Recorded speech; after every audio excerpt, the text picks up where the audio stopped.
Buenos días, maestra. Hoy presentaremos el tema de la unidad 9, que es fisiología renal, y nuestro equipo está conformado por Diana Lourdes Flores Velázquez Y América Alejandra Castillo Ramírez. de la carrera de médico veterinario zootecnista. Organización macroscópica del sistema urinario y del riñón. El sistema urinario, compuesto por los riñones, los uréteres, la vejiga y la uretra, los cuales filtran la sangre y posteriormente producen, transportan, almacenan y excretan orina, que son los desechos líquidos, de forma intermitente. En la parte superior o abdominal está formada por los riñones y gran porción de los uréteres. Son estructuras retroperitoneales primarias en la pared abdominal posterior.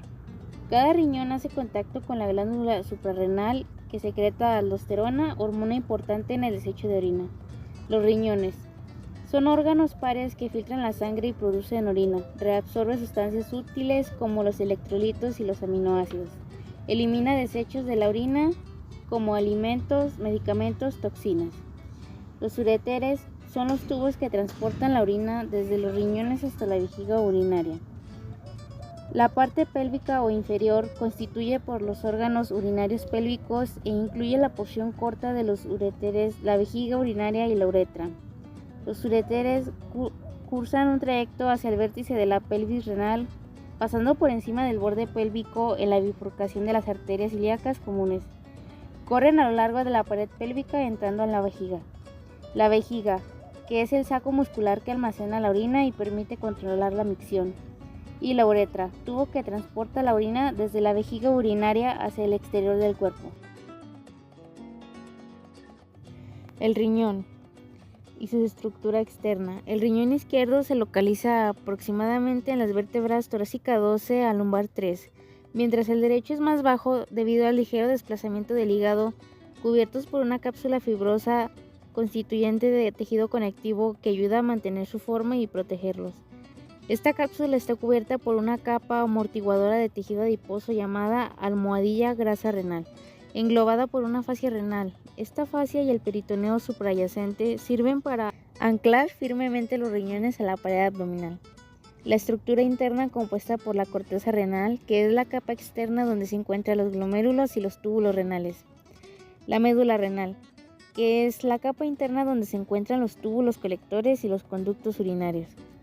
Las pirámides renales, cuyas estructuras triangulares se encuentran en la médula renal y que contienen los túbulos colectores y los conductos urinarios.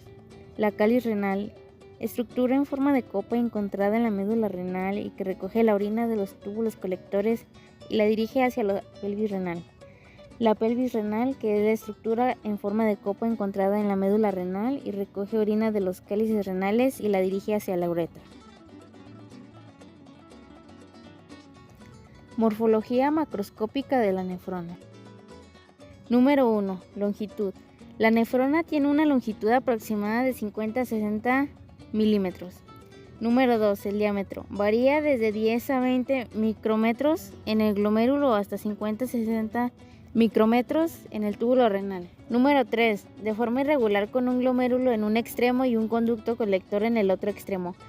Número 4. Color rosado claro debido a la presencia de capilares sanguíneos. Organización del elemento vascular de la nefrona y sus características. La arteria renal, que suministra sangre a la nefrona. La arteriola aferente, que lleva sangre desde la arteria renal al glomérulo. El glomérulo, grupo de capilares sanguíneos que se encuentran en la región cortical del riñón, responsable de la filtración del plasma sanguíneo. La arteriola aferente, lleva sangre del glomérulo hasta la arteria renal. Los capilares peritubulares rodean el túbulo renal y permiten el intercambio de sustancias entre la sangre y el líquido tubular. Aparato yuxtaglomerular, regula la velocidad de filtración y presión sanguínea sistémica. Organización del elemento tubular de la nefrona. Túbulo proximal, primer segmento del túbulo renal y se encuentra en la región cortical del riñón, responsable de la absorción de los nutrientes y electrolitos del filtrado glomerular. El túbulo distal, que es el segundo segmento en la región cortical del riñón, responsable de la reabsorción de electrolitos y agua. El túbulo colector, tercer segmento y se encuentra en la región medular del riñón, responsable de reabsorción de electrolitos y agua. Conducto colector, último segmento del túbulo renal en la región medular del riñón, responsable de la eliminación de la orina del riñón, urea y ácido. En general reabsorbe y secreta sustancias del filtrado glomerular, regula el pH y equilibra el ácido base mediante iones hidrógeno bicarbonato y por último regula el volumen de líquido orina. El siguiente tema es filtración glomerular y factores que lo determinan. Tasa, índice o velocidad de filtración glomerular. Es un parámetro clínicamente útil de la función renal expresado en mililitros de filtrado glomerular producidos por minuto y por kilogramo de peso corporal. Depuración sanguínea. Es el proceso por el cual el riñón elimina los desechos y los productos de desecho de la sangre. La depuración sanguínea es fundamental para mantener la homeostasis y la salud del organismo. Aclaramiento renal. Es la cantidad de sangre que se limpia de un determinado soluto. El aclaramiento renal es un indicador de la capacidad del riñón para eliminar un determinado soluto de la sangre. La depuración sanguínea y el aclaramiento renal depende de la tasa de filtración glomerular y de la capacidad del riñón para reabsorber y secretar solutos. La evaluación de la tasa de filtración glomerular, la depuración sanguínea y el aclaramiento renal es fundamental para diagnosticar y monitorear enfermedades renales y metabólicas. El ovillo glomerular es una estructura fundamental en el riñón que juega un papel crucial en la filtración de la sangre y la eliminación de desechos. Está compuesto por una red de capilares. En los mamíferos, el flujo sanguíneo arterial renal termina en la arteriola aferente, que se divide en numerosos capilares glomerulares, los cuales se anastomozan, conexión creada entre estructuras tubulares. Más abajo para formar la arteriola eferente, que conduce la sangre filtrada fuera del glomérulo. El ovillo glomerular se localiza junto a la cápsula de Bowman, que está revestida por una sola capa de célula, el epitelio parietal. El área entre el ovillo glomerular y la cápsula de Bowman es el espacio de Bowman. Es aquí donde se forma el filtrado glomerular, y a partir de ahí entra en la luz el primer segmento del túbulo proximal. La estructura de los capilares glomerulares es importante para determinar la velocidad y selectividad de la filtración glomerular. La pared del capilar está formada por 3 capas: el endotelio capilar, la membrana basal y el epitelio visceral. El endotelio capilar presenta una única capa de células muy finas que contactan con la sangre en la luz de los capilares. Las fenestras o ventanas endoteliales son poros transcelulares que conducen el agua y los componentes no celulares de la sangre a la segunda capa de la pared capilar glomerular, la membrana basal glomerular. Presiones de Starling y regulación de la filtración glomerular. Las presiones de Starling, también llamadas fuerzas de Starling, son las fuerzas que impulsan el intercambio de líquidos a través de las paredes de los capilares. Estas fuerzas son controladas por presión hidrostática, la fuerza que ejerce la sangre dentro del capilar o en el espacio intersticial. Se genera por la contracción del músculo cardíaco. Presión oncótica, o también llamada coloidosmótica, la fuerza que ejercen las proteínas de la sangre, principalmente la albúmina, para extraer agua del fluido tisular hacia los capilares. Cuando la sangre atraviesa el capilar glomerular, una elevada proporción de los componentes líquidos del plasma es forzado a pasar a través de la pared capilar, mientras que las proteínas plasmáticas quedan retenidas en la luz capilar. Por este motivo, la presión oncótica del plasma aumenta de forma significativa a lo largo del lecho capilar, causa un descenso en la presión hidrostática capilar, aunque esta disminución es pequeña debido a la resistencia creada por la arteriola eferente. Efecto de los cambios en el diámetro arteriolar por adrenalina. Efecto: vasoconstricción. Es la disminución del diámetro arteriolar. Mecanismo: la adrenalina se une a receptores adrenérgicos alfa 1 en las células musculares lisas de los arteriolos, lo que provoca una contracción y disminución del diámetro arteriolar. Angiotensina 2. Efecto: vasoconstricción. Mecanismo: la angiotensina 2 se une a receptores AT1 en las células musculares lisas de los arteriolos, lo que provoca una contracción y una disminución del diámetro arteriolar. Prostaglandinas. Efecto: vasodilatación. Es el aumento del diámetro arteriolar. O vasoconstricción, dependiendo del tipo de prostaglandina. Mecanismo: las prostaglandinas se unen a receptores específicos en las células musculares lisas de los arteriolos, lo que provoca una relajación o contracción de las células musculares lisas. PNA. Efecto vasodilatación. Mecanismo. El PNA, péptido natriurético auricular, se une a receptores específicos en las células musculares lisas de los arteriolos, lo que provoca una relajación de las células musculares lisas. Reabsorción y secreción de solutos en el túbulo renal.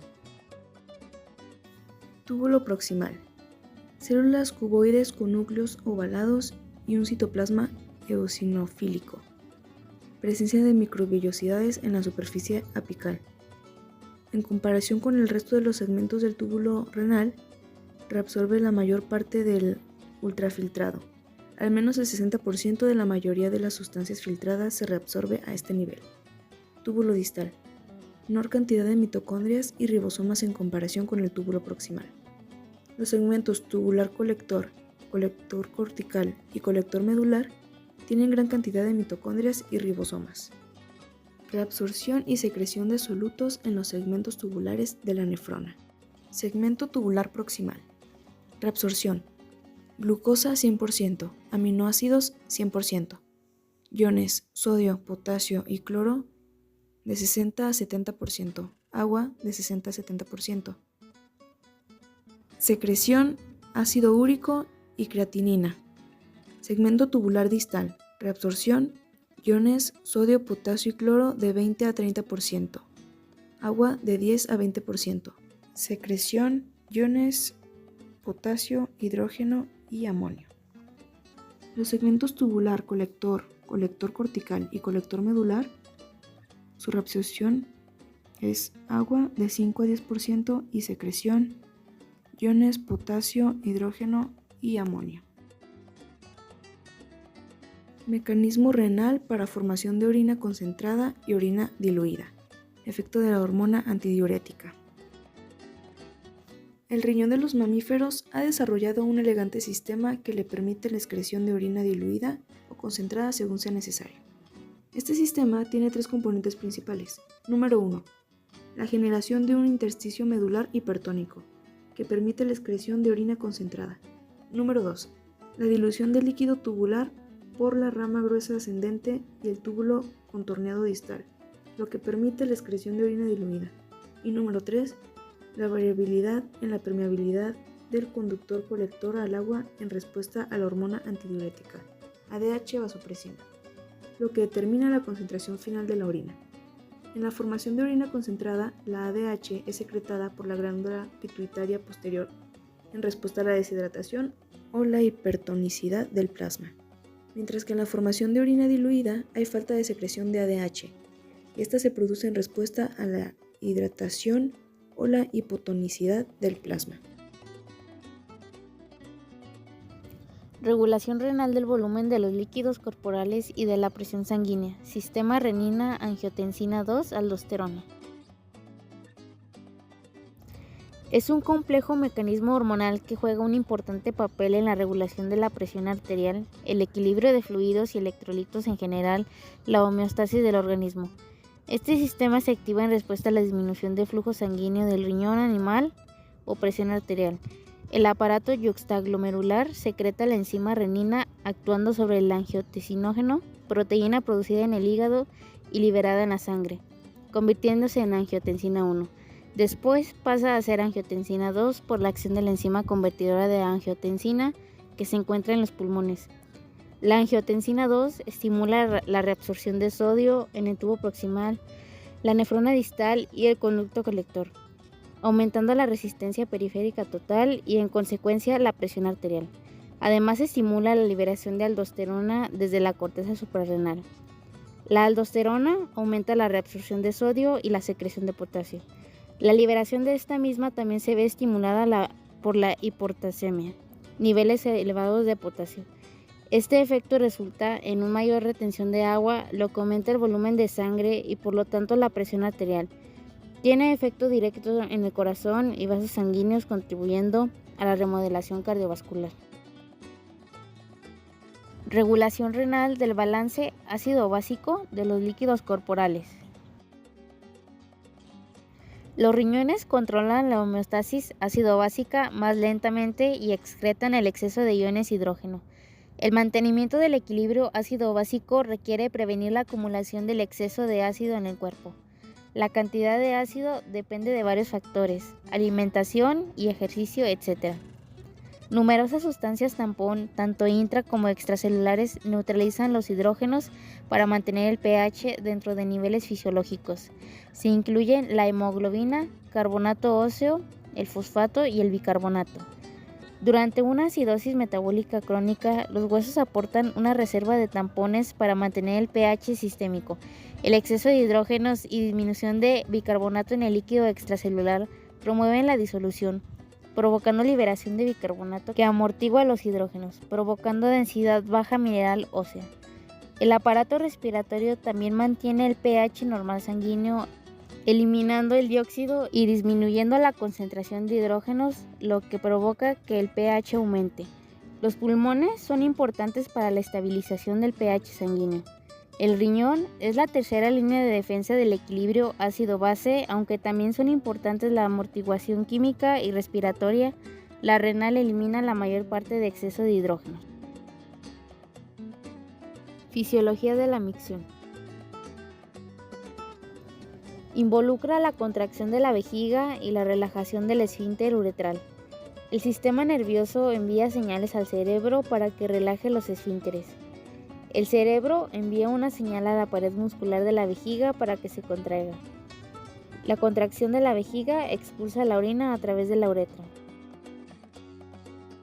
Características físicas y químicas de la orina. Color. Puede variar en color dependiendo de la especie y la dieta, pero generalmente es amarillenta o marrón clara. El olor ligeramente amoniacal, orina casi inodora en animales hidratados. La transparencia, transparente o ligeramente turbia. Viscosidad similar a la del agua. La densidad en el perro varía desde 20 a 40 mililitros por kilogramo al día, mientras que en el gato es de 30 mililitros por kilogramo al día. Las químicas. Composición de agua alrededor del 95%, urea, creatinina, sales minerales, etc. La urea, principal componente nitrogenado. La creatinina, producto de desecho muscular que se elimina en la orina. Ácidos orgánicos como el ácido úrico, ácido cítrico y ácido láctico. Sales minerales como el sodio, potasio, calcio y fósforo. El pH generalmente se encuentra en el perro entre 5.5 a 7.0. En especies carnívoras, la orina suele ser ácida y en rumiantes que excretan orina, neutra o alcalina. Control neuronal de la micción. Número 1. El sistema vegetativo parasimpático ejerce un efecto estimulante sobre el músculo detrusor, favoreciendo su contracción, actuando sobre los receptores muscarínicos M3 y M2 se activan. Número 2. El sistema vegetativo simpático ejerce un efecto relajante sobre el detrusor, actuando a través de los receptores beta 3, además de favorecer la contracción del esfínter interno mediante la activación de receptores alfa 1, se activa en la fase de llenado vesical. Número 3. Las lesiones cerebrales cursan con síntomas del llenado, urgencia, frecuencia e incontinencia, pero no en la fase miccional, ya que el núcleo pontino de la micción es capaz de coordinar los reflejos medulares inferiores. Número 4. Las lesiones medulares presentan el llenado como el vaciado. Los reflejos no están coordinados por el núcleo pontino, produciéndose una contracción simultánea del detrusor y del esfínter con elevación importante de la presión vesical, con residuo posmiccional y riesgo de deterioro de la función renal. Cuando la vejiga se llena, envía señales a través de los nervios a la médula espinal que las transmite al cerebro. El cerebro ordena que el esfínter se relaje y se deje pasar la orina.